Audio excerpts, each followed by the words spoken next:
We're going to let the machine warm up here a couple more seconds here. We're going to switch this machine out. This is a machine we used a couple of days ago doing a little project, and it rained like I wanted it to. And that's what we were waiting on. We were waiting on it to rain heavy so it would settle that pipe before I went back over there and covered it up. Plus, we had some other stuff we had to do while it was raining. So we're going to switch the machine out right quick. We're going to take this one off. We're going to grab another one, and then I'm going to go back and fix it, finish it.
What I got going on here is I'm just gonna move this concrete. I'm trying to grab it so I don't let it drag all down the side of my trailer and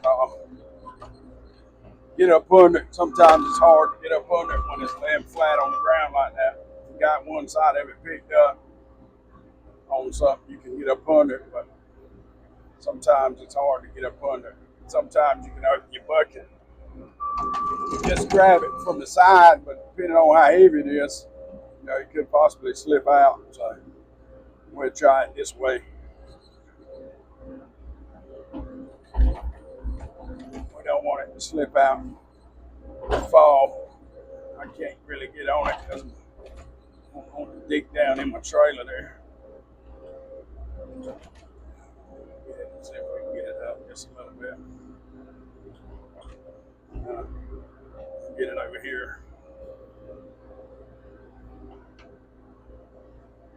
it slip down and stand up, and then we'll grab it.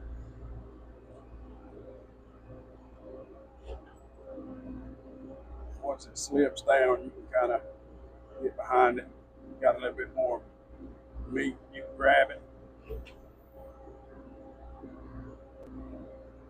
Pinch it too hard, sometimes it's old brittle concrete, it'll break on you. Especially if it ain't got any kind of wire or reinforcement inside of it, break apart.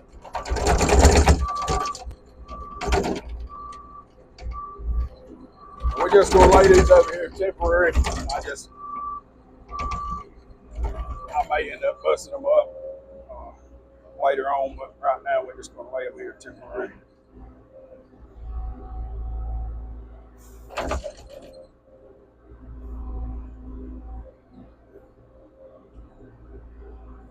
And may, something come up where I need a piece of concrete slab to lay over top of something temporary, and I'll come back and grab them. Look over here. I'll start this machine over here. I got to wash the undercarriage and mess off of it. Go ahead and move it over here out the way.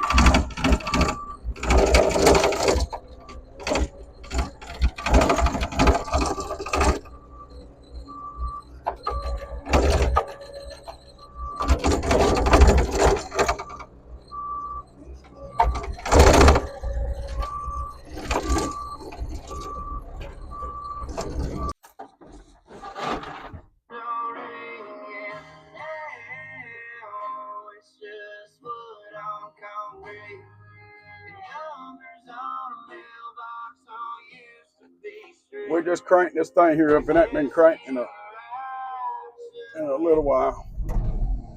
It's a little low on fuel there, so.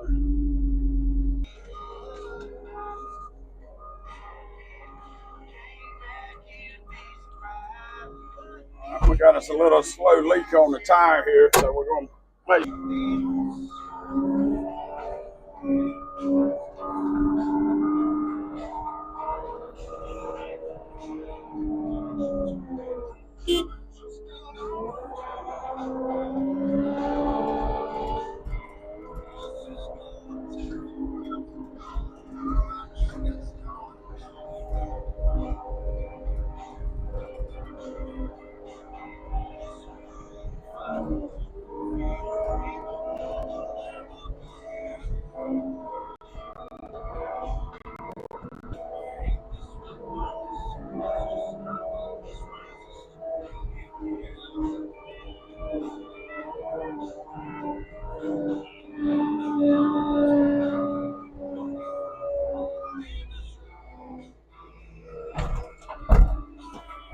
All right, got to take the pipe off the truck here, so.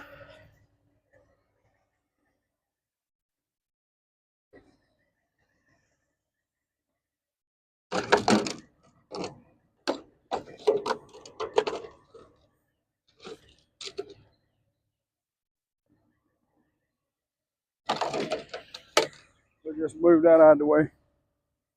We don't need that.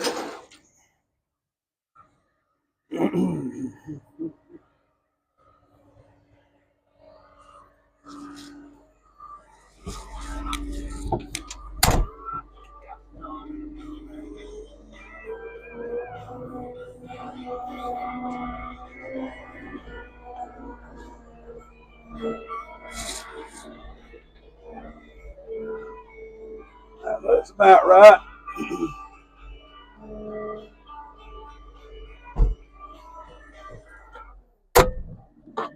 All right, we'll get out. Go ahead and chain it down. All right, quick. And we'll be out of here.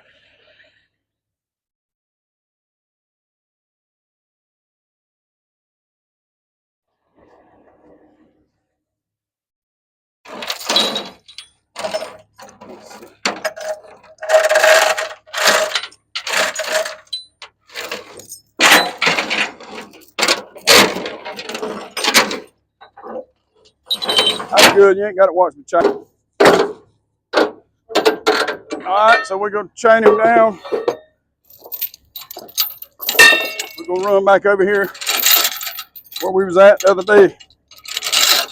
And hopefully they ain't got mess parked all in the way. We can just go ahead and neaten it up right quick and get up on out of there. So let's take a ride.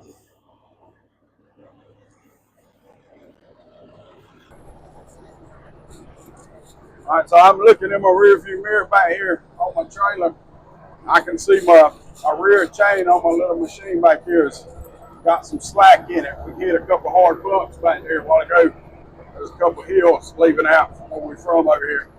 And jarred the trailer, shoots up. But anyway, I can see one of my chains on the back is slack. So we're coming up on the stop sign here in about a quarter mile. I'm going to jump out and get back there and tighten it back up.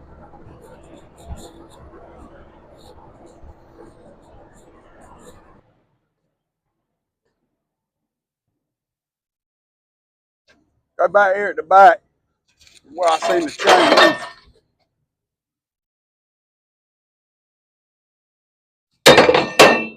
See all this loose right here? And when I left, it was tight. So sometimes a mess of jar loose on you. It ain't a big deal, but keep your eyes on it because the suckers will give you a ticket for it.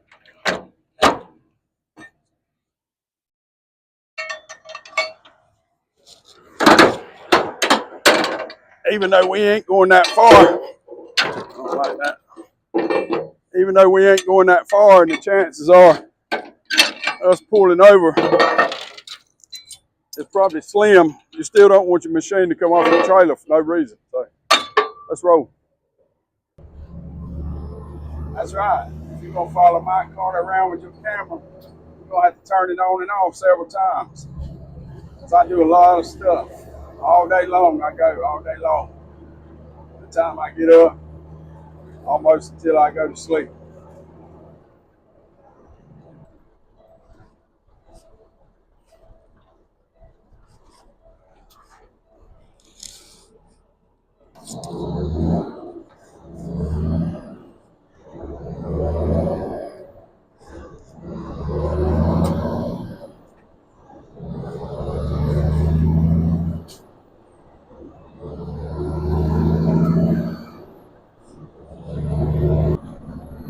This little curve right here, this is a tricky little curve. It don't look that sharp, and it's not very sharp, but it's the way they got it healed up and dropped down right there. If you come around that sucker in a truck with the right kind of trailer, you know, something that's top heavy, that curve right there can spell disaster for you back there. We hit it a little bit too fast.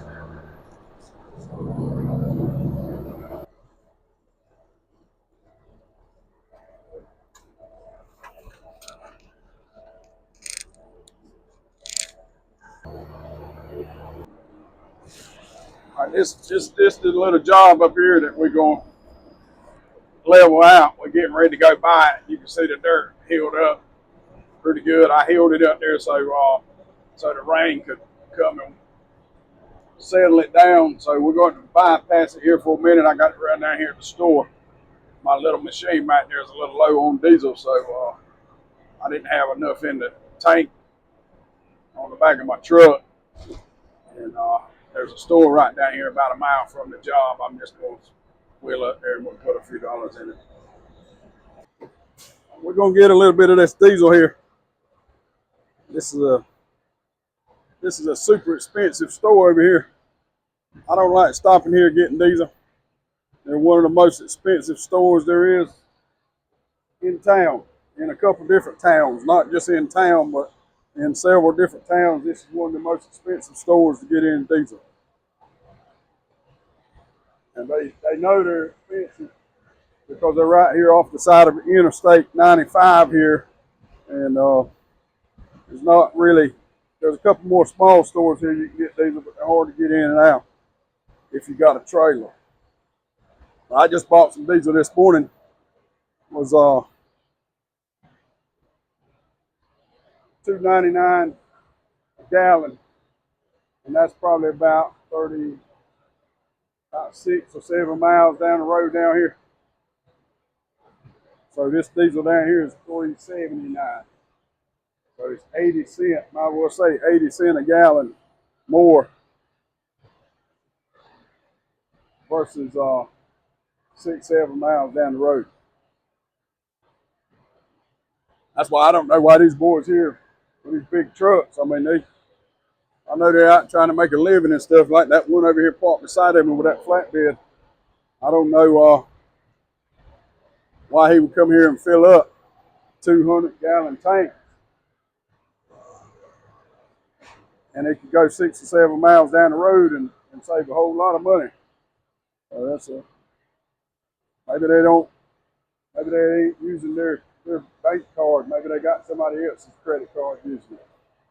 I know if I was filling up fuel tanks, I would definitely not go somewhere it was 80 cents more a gallon to fill them up. But it don't benefit me to go down the road too far today because I'm a mile down the road from where I'm going, and I ain't getting but just a few dollars, so I can stop here.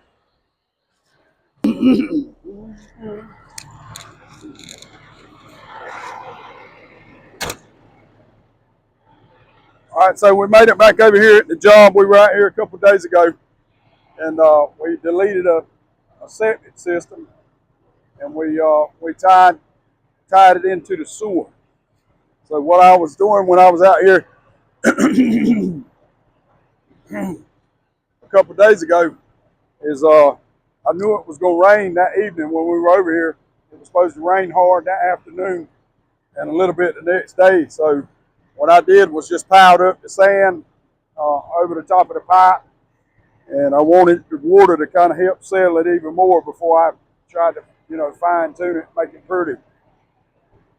But I'm still not going to be driving over where the pipe's at with the machine. Even though I come out here with a different type of machine, I'm still going to try to cover it up with my attachment out in front of my machine and my tracks not mashing down on the pipe. So that's the goal that we get ready to take care of right now. So I'm going to unload this machine and we'll get to it.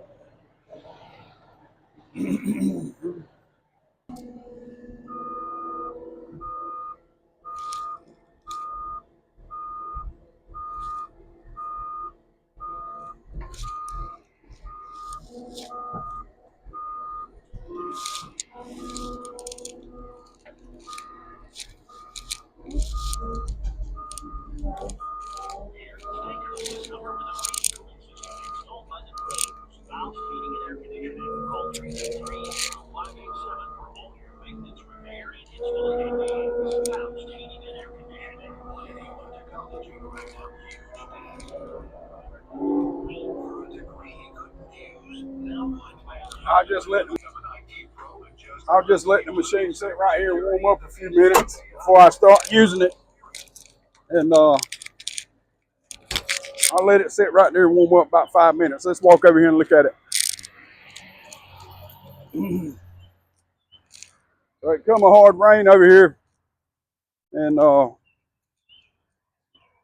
that's what I wanted to wait on was a hard rain so it would settle this stuff down.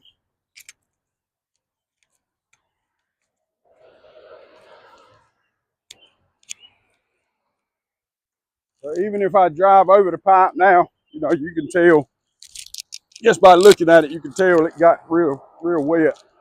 So once it gets wet like that and that pipe gets settled down in there, even if you put a little bit of pressure on it with a track machine or tire machine, you ain't going to hardly move it that much now.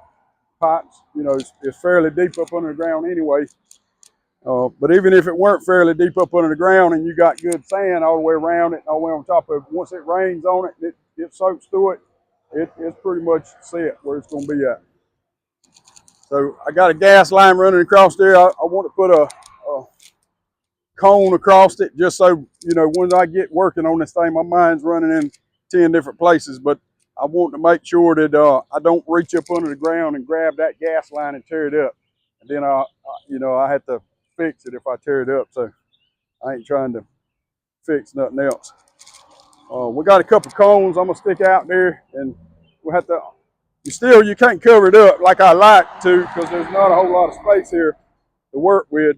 Got the highway out there. I got to pay attention when I'm moving forward and backward that I don't get out there close to the highway and somebody comes through there and hit me. and I don't want to just ride right down the middle of the line. So it's kind of a little slow process to cover it up. Got a couple clean outs over here sticking up out of the ground. It ain't like a wide open area that you can just get out there and move, like you want to. So we'll get to it and see what it do.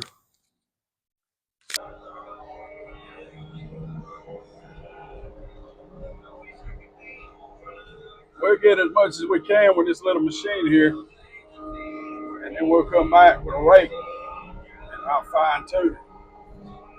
But when you got a lot of stuff in the way,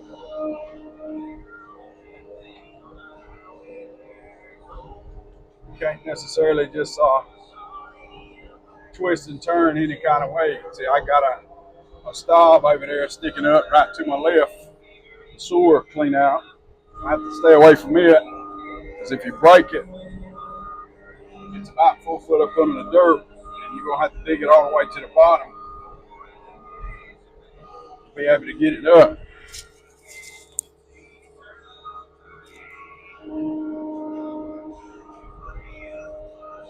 So you just have to be careful when you twist it and turn it. You don't want to tear all the bushes down. You don't want to be on that concrete there. It'll gnaw your teeth off. You don't want to hit their guardrail back here handicap ramp, because you tear something up, done the job for nothing, because you got to fix it.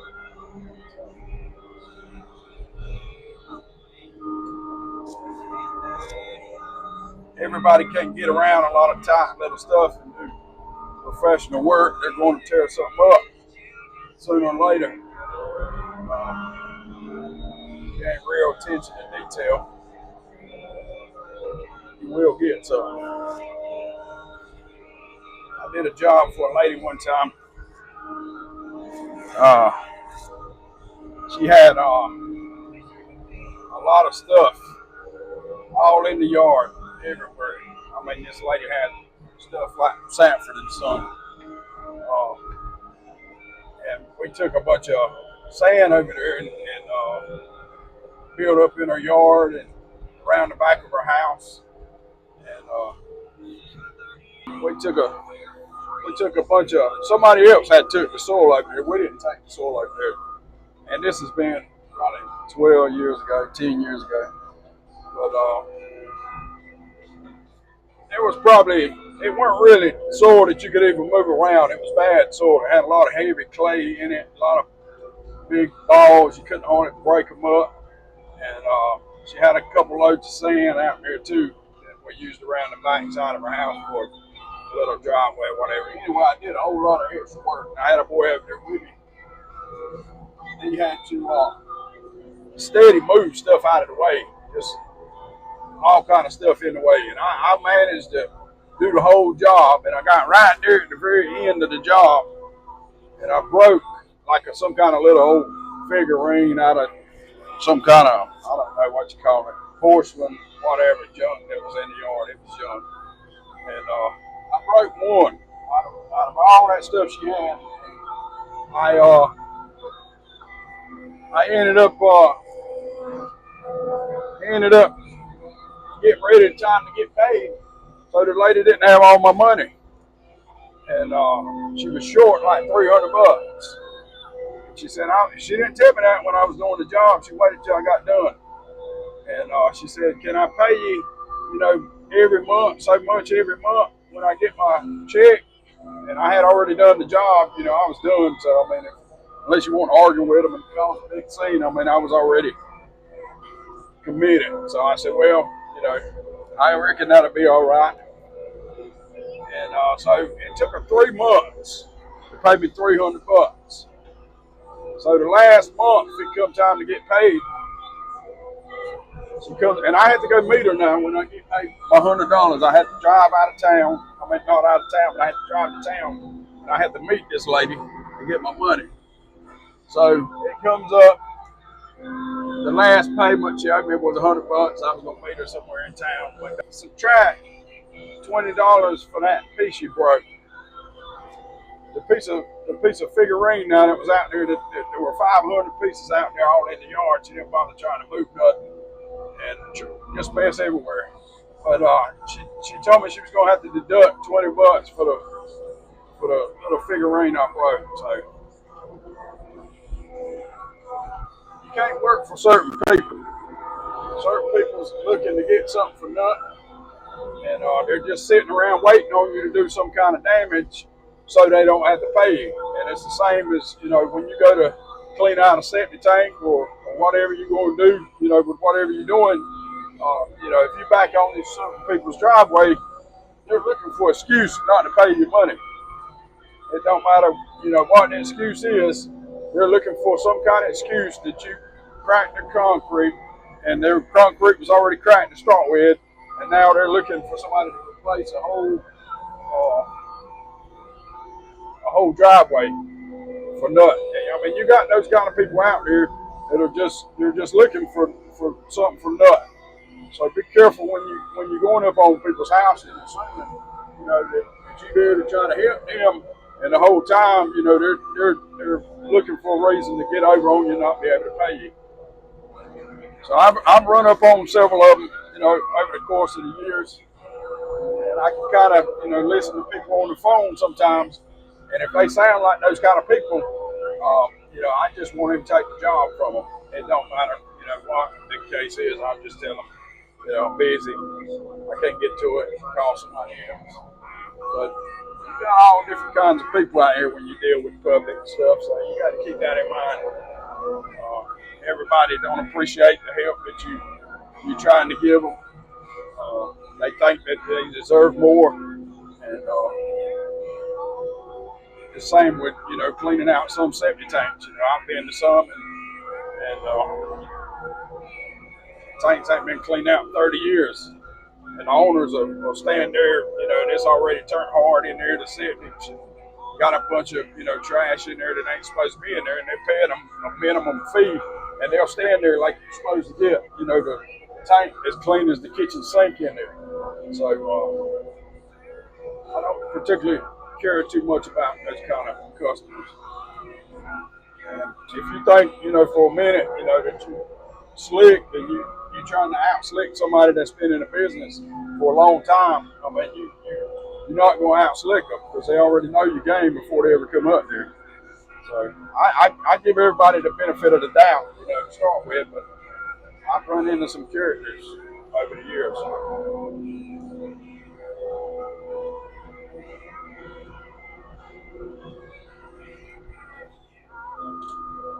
And then you got some that they appreciate everything you did. They can see the extra that you did for them, and sometimes they'll give you a tip.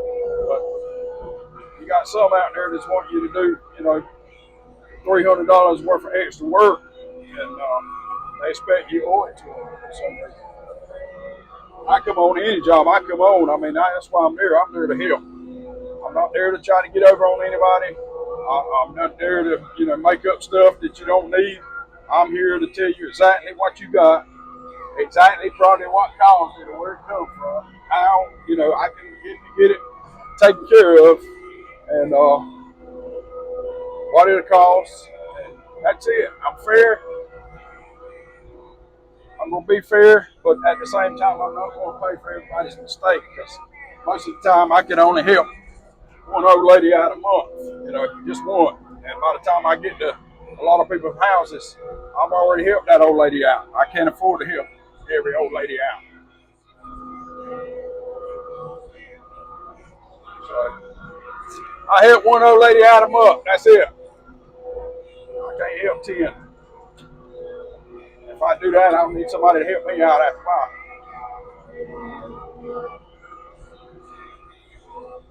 Kind of had to watch. I got somebody else's driveway over here behind me. I ain't exactly sure. Gotta be careful so nobody don't pull in behind you while you're pulling up. Because most of the time I'm pulling up, I'm backing up. I never look behind me. I know what's supposed to be right there, but I'm not really looking behind me. I got somebody with me. I always, make sure that they're out in front of me where I can see them. And they ain't walking behind me, picking up no sticks or nothing and trip and fall, and then I end up backing over top of it. So, and I've had to get ill with a couple of them, that just for walking behind me like that. I don't like people walking behind me. You never know what might happen. Just have a seizure or something. Just trip, fall, whatever. Before I realize it, I feel a bump and you're dead. These things here are heavy. This little machine right here weighs probably about 12,000 pounds. So you get 12,000 pounds across your gut, across the top of your head. You ain't likely gonna get up.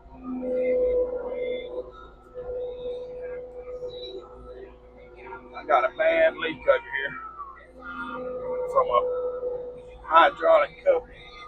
I can see right there when I engage this thing in forward.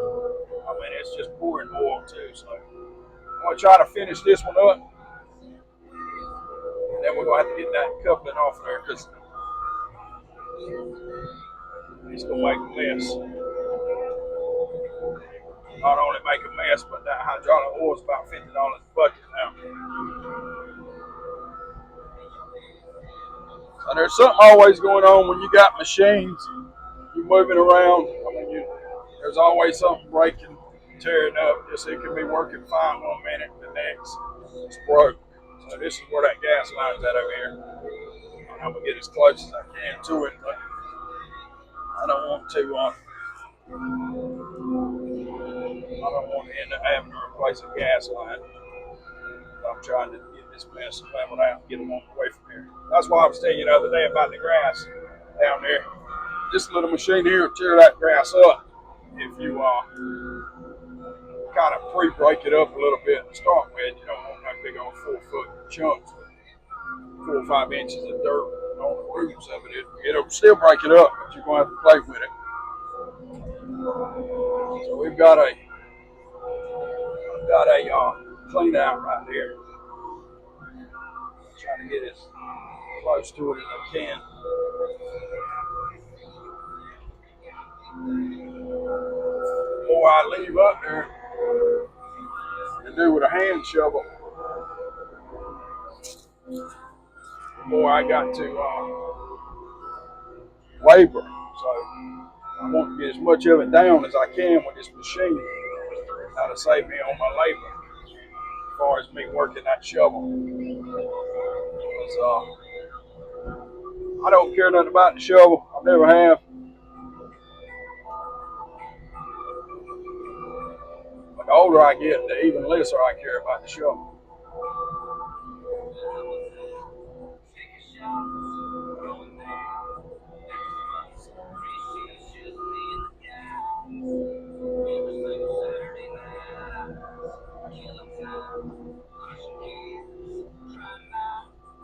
These machines with the tracks on them, especially these smaller machines, I mean, they're real low ground pressure machines. So it's not like something with a tire on it that puts a lot of pressure in one spot. These machines here they're designed to, spread the pressure out where it's putting low ground pressure out. A lot of stuff that you can't ride on with a backhoe, you can cross over it with a small machine with tracks on it and not do any damage. Now, some of that stuff, like the chambers, you can damage them even with a small machine, depending on how you ride over the top of it. So that's why when I was putting in septic systems, I never really liked to use the chambers. Because if you don't haul soil out there, and when I say haul soil, I'm talking about sand, some kind of loose, light stuff that'll get in between those gaps on them chambers and fill in all them voids, because that's what makes those chambers strong. So you can't just go there on any rock just because you want to use chambers and show up on the job and start digging and then find out that they got heavy soil out there. And then, you just trying to throw that soil back on your chamber. So that stuff will crush them. And I've dug up a bunch of them, over the years in different counties. the actual chambers were flat. They were flattened before the contractors ever left. So I chose not to use them myself unless I knew, what kind of soil was out there. If it was real good sandy soil, and even if it was sandy soil, I still didn't use it. The only time I used it was if it were, low profile chambers, and it absolutely had to be low profile chambers. You couldn't use nothing else. Then I would use it. But I would make sure I got the right kind of soil out there. If not, then I would price the job where I could bring the right kind of soil out there. And if they didn't want me to do the job, for the right price, I just turned the job down. So I had to watch. Over here with this gas tank, they got a gas line over here, and it's super, super close to the top of the ground here. So I'm gonna choose to cover that up with a hand tool and a rake. And I've about got what I can get with this machine. Not a whole lot more I can get with it without risking doing damage. I think the rest I'm gonna have to kind of do it with a hand tool and a shovel, just to be on the safe side. Trying to do every little bit of it. If I'm gonna jeopardize tearing something up, then it's gonna take longer to finish. So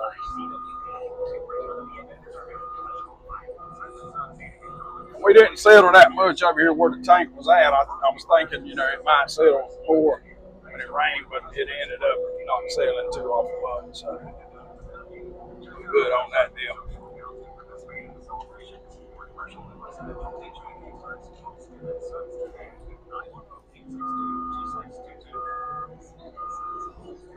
All right, so I'm gonna jump off of here, and I'm gonna grab a shovel and a rake right quick, and I'm gonna finish the rest of it up. We're gonna get off on out of here.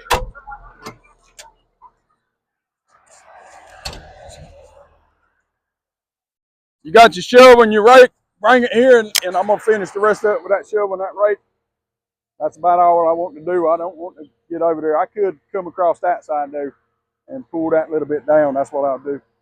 Let me pull that little bit of down, grab the shovel, grab me that shovel and that rake, and I'm gonna do the rest of it with the hand tools.